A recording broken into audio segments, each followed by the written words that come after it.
शहतूत के डंडे जल रहे हैं और खाक और खोखा। समी ने कहा। समी जो मुसन्निफ़ की बीवी होती है वो बोलती है, और उपले भी। जी हाँ, फिर मुसन्निफ़ कहता जी हाँ, उपले भी। मंगल सिंह देवता है। शायद मैं भी जल्दी ही गर्म कोट के लिए अच्छा सा वेस्टेड खरीदूँ ताकि तुम्हारी आँखें यूँ ही चमकती रहें। वो कह रहा है, मुसन्निफ़ कह रहा है, उन्हें तकलीफ़ न हो। इस माह बोलते हैं महीने को। इस महीने तनख्वाह में तो गुंजाइश नहीं है, अगले महीने ज़रूर। जी हाँ, जब सर्दी गुजर, फिर समी कहती है उसकी बीवी, जब सर्दी गुजर जाएगी तब।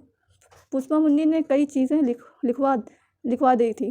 गरम ब्लेज़र बोलते हैं एक गरम ऊनी कपड़े को, ठीक है, लिए गरम ब्लेज़र बोलते हैं गरम ऊनी कपड़े को, वो भी सब्ज़ रंग का उसने मंगवाया, हरे रंग का। 1 गज मुरब्बा DMC के गोटे की मगजरी, जो गोटे के किनारे लगाई जाती है उसे बोलते हैं, और इमरतियाँ और बहुत से गुलाब जामुन। मुन्नी ने सब कुछ चीज़ें लिखवाई। 2 सूती गुनेनाब के लिए गरम ब्लेज़र बोलते हैं एक तरह का गरम ऊनी कपड़ा, सब्ज़ रंग का। 1 गज मुरब्बा DMC के गोटे की मगजरी बोलते हैं गोटे के दोनों तरफ लगाया जाने वाला किनारा, ठीक है, इमरतियाँ और बहुत से गुलाब जामुन। मुन्नी ने सब कुछ तो लिखवा दिया। मुझे दामनी पैस था। मैं चाहता था कि यूनानी दवाखाने से इतरीफल ज़मानी का 1 डब्बा भी ला रखूं। दूध के साथ थोड़ा सा खाकर सो जाया करूँगा। मगर मुन्नी पुष्पा ने उसके लिए गुंजाइश ही कहाँ रखी थी। और जब वो पुष्पा मुन्नी ने कहा गुलाब जामुन तो उसके मुंह में पानी भर आया। उसने कहा, सबसे ज़रूरी चीज़ तो यही है।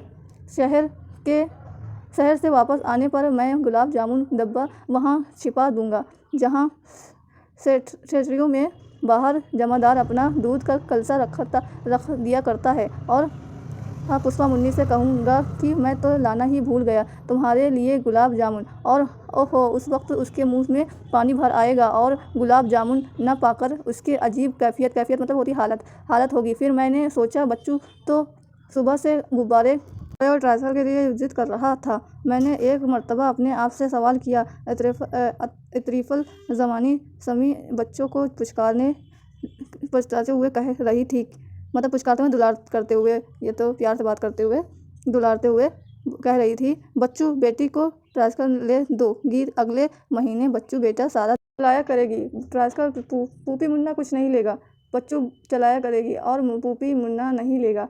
और मैंने समी की आँखों की, मुसन्निफ़ कह रहा कि मैंने समी की आँखों की किस्म की खाई कि जब तक ट्रांसफ़र के लिए 6-7 रुपये जेब में न हो मैं नीले गुंबद के बाज़ार से नहीं गुजरूँगा। इसलिए कि दाम न होने की सूरत में नीले गुंबद के बाज़ार से गुजरना बहुत मायूब है। ख्वाह अपने आप पर गुस्सा आएगा, अपनी ज़ात से नफ़रत पैदा होगी। इस वक्त समी अपने आईने की बीजुई टुकड़े के सामने अपने काफूर सफ़ेद सूट में खड़ी थी। मैं चुपके से उसके पीछे जाकर खड़ा हुआ और कहने लगा, मैं बताऊं तुम इस वक्त क्या सोच रही हो? फिर समी कहती है, बताओ तो जानूं। तुम कह रही हो, मुसन्निफ़ कह रहा है, तुम कह रही हो पूरी सफ़ेद सूट के साथ वो काफूरी रंग के साथ मीनाकार कांटे पहनकर ज़िलादार की बीवी के यहाँ जाऊँ तो दंग रह जाएगी। फिर नहीं तो, समी हंसते हुए कहती है, कहा, आप मेरी आँखों से प्यार करते तो कभी का गरम कोट कहने जा रही थी तो मुसन्निफ़ ने उसके मुंह पर हाथ रख दिया। मेरे तमाम खुशी बेबसी में बदल गई। आहिस्ता से कहा, धीरे से कहा, बस इधर देखो, अगले महीने ज़रूर खरीद लूँगा। मुसन्निफ़ कह रहा है, जी हाँ। फिर समी कहती है, जी हाँ, जब सर्दी। फिर मैंने अपनी इस हसीन दुनिया को, जिसकी तख्लीक महज 10 रुपये सिर्फ होने थे, तसव्वुर में बसाए बाज़ार चला गया। मेरे सिवा अनारकली से गुजरने वाले हर्जी इज्जत आदमी ने गरम सूट रखा था। लाहौर के एक लहीम सैन बोलते हैं मोटे ताजे जेंटलमैन की गर्दन नेकटाई और मुकल्लफ करके सबब मेरे छोटे भाई, मुकल्लफ बोलते हैं कलफ किया हुआ, सबब मेरे छोटे भाई के पालतू कुत्ते टाइगर की गर्दन की तरह अकड़ी हुई थी। मैंने उन सूटों की तरफ देखते हुए कहा, लोग सचमुच मुफलिस बोलते हैं गरीब हो गए हैं। इस महीने ना मालूम कितना सोना चांदी हमारे मुल्क बोलते हैं हमारे देश से बाहर चला गया है। कांटों की दुकान पर मैंने कई जोड़ियां कांटे देखे। अपने तख़य्युल की पुख्ताकारी बोलते हैं पुख्तगी से मैं समी की काफूरी सफ़ेद सूट, काफूरी बोलो एकदम सफ़ेद सूट, मैंने लूज़ ज़हनी तस्वीर پر تصویر کو کانٹے پہنا کر پسند یا ناپسند کر لیتا۔ کافوری سفید سوٹ بولتے ہیں، سفید رنگ کو بولتے ہیں، ٹھیک ہے، بالکل سفید رنگ سوٹ میناکار کانٹے اور کثرت اقسام کے باعث منتخب نہ کر سکا۔ اس وقت پھر مصنف کہہ رہا ہے اس وقت بازار میں مجھے یزدانی جو اس کا دوست ہوتا ہے مل گیا۔ وہ تفریح کلب سے جو دراصل پریل کلب تھی 15 روپے جیت کر آیا تھا۔ آج اس کے چہرے پر سرخی اور بشاشت کی لہریں دکھائی دے رہی تھی تو کچھ تعجب کی بات نہ تھی۔ میں ایک ہاتھ سے اپنی جیب کی سلوٹوں کو چھپانے لگا۔ نچلی بائیں جیب پر 1 روپے کے برابر کوٹ سے ملتے ہوئے رنگ کا پیوند بہت ہی ناموزوں دکھائی دے رہا تھا۔ میں اسے بھی ایک ہاتھ سے چھپاتا رہا۔ پھر میں نے دل میں کہا، کیا عجب، یزدانی نے میرے سانے پر ہاتھ رکھنے سے پہلے میرے جیب کی سلوٹیں اور وہ روپے کے برابر کوٹ کے رنگ کا پیوند دیکھ لیا۔ اس کا بھی رد عمل شروع ہوا اور میں نے دلیری سے کہا، مجھے کیا پرواہ ہے یزدانی، مجھے کون سی تھیلی بخش دے گا، اور اس میں بات ہی کیا ہے یزدانی۔ اور سنتا سنگھ نے بہرحال مجھ سے کہا کہ وہ فاتح ذہنی کی زیادہ پرواہ کرتے ہیں، اور وسٹڈ کی مجھ سے کوئی پوچھے تو میں وسٹڈ کی زیادہ پرواہ کرتا ہوں اور فاتح ذہنی کی کم۔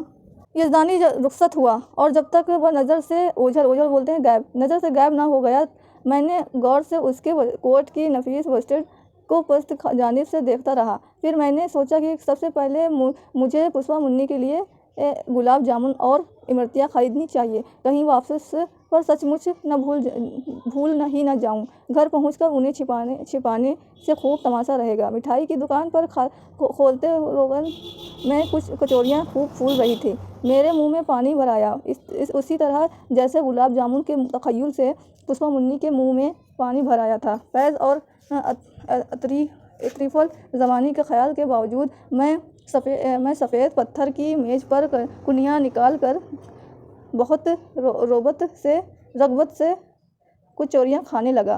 ہاتھ دھونے کے بعد جب پیسوں کے لیے جیب ٹٹولی تو اس میں کچھ بھی نہ تھا، 10 کا نوٹ کہیں گر گیا تھا۔ کوٹ کی اندر کی جیب میں ایک بڑا ایک بڑا چھید ہو رہا تھا۔ نقلی ریشم کو ٹڈیاں چاٹ گئی تھیں۔ جیب میں ہاتھ ڈالنے پر اس جگہ مورانجا اینڈ کمپنی کا لیبل لگا ہوا تھا۔ میرا ہاتھ باہر نکل آیا، نوٹ وہیں سے باہر گر گیا ہوگا۔ ایک وقت میں میں یوں دکھائی دینے لگا جیسے کوئی بھولی سی بھیڑ اپنی خوبصورت ملائم سی اون اتر جانے پر دکھائی دینے لگتی ہے۔ حلوائی بھانپ گیا، خود ہی بولا، کوئی بات نہیں بابوجی، اب پیسے کل آ جائیں گے۔ میں کچھ بول ہی نہ سکا، صرف اظہار شکر کے لیے میں نے حلوائی کی طرف دیکھا۔ حلوائی کے پاس ہی گلاب جامن چاشنی میں ڈوبے پڑے تھے۔ روغن میں پھولتی ہوئی کچوریاں کے ایندھن میں سے آتشین سرخ امرتیاں جگر پر داغ لگا رہی تھیں اور دماغ میں منی کی دھندلی سی تصویر پھر گئی۔ پھر مصنف کہہ رہا ہے، میں وہاں سے بادام کی باغ کی طرف چل دیا اور آدھا پون گھنٹے کے قریب بادامی باغ کی ریلوے لائن کے ساتھ چلتا رہا۔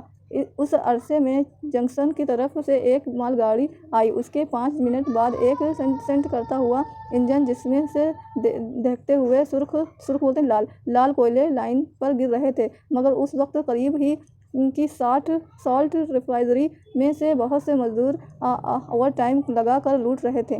میں لائن کے ساتھ دریا کے پل کی طرف چل دیا۔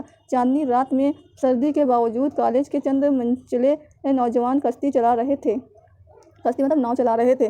قدرت نے عجیب سزا دی ہے مجھے، مصنف کہہ رہا ہے، قدرت نے عجیب سزا دی ہے مجھے۔ میں نے کہا، پشپا منی کے لیے گوٹے کی مغزری 2 سوتی گلاب جامن کے لیے کافوری میناکار کانٹے خریدنے سے بڑھ کر کوئی گناہ سرزد ہو سکتا ہے؟ کس بے رحم اور بے دردی سے میری ایک حسین مگر بہت سستی دنیا برباد کر دی گئی ہے۔ جی تو چاہتا ہے کہ میں بھی قدرت کا ایک شاہکار توڑ پھوڑ کر رکھ دوں، مگر پانی کشتی را لڑکا کہہ رہا تھا، اس موسم میں تو راوی کا پانی گھٹنے سے زیادہ کہیں نہیں ہوتا۔